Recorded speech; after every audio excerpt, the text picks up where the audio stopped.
mended brokenness, exercised forgiveness, guaranteed redemption, dined with and loved sinners till death.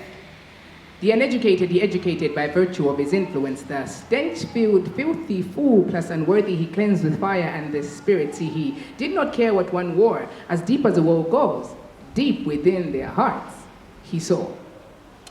Out of him the definition of true love was born, so everyone equal, big, small, rich and poor, and all through him are saved by grace and not by their own works.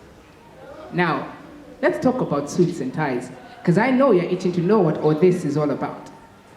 These are the so-called elite know-it-alls of society who believe nothing can be done without them, be it in the church or in the family, the ones who are so high off the stars to realize that their feet are actually touching the ground, the ones who have this silly notion in their head that Christ only came to die for them, and just because they know 2, 3, etc., let me say John 3 verse 16, they are entangled in their own web of lies and stupidity. But to them, all this is translated as knowledge. Before it's high time we call a spade and not a spoon or fork, because when it's wrong, it's wrong. What happened to us? What happened to the people who used to show love to the prostitute, the lost, the insecure, the sick? We showed the cure. We can't even give to the poor. Alamwandi, the struggle is real. The doors of the mind are open. Imagine how the other guys feel. See, we all know the blood of Jesus clothes us in a suit and tie, but before we knew Jesus, remember, we were the other guys.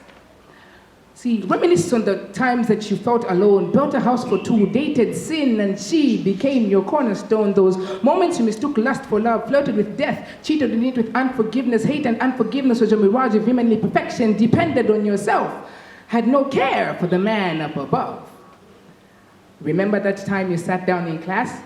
You were an A+ student at Sin University in the school of lies and immorality. See, you were dating the superfine chick named Amanda Desire, and she was a lead singer in Lust's choir, and her voice melted you like candle wax set on fire.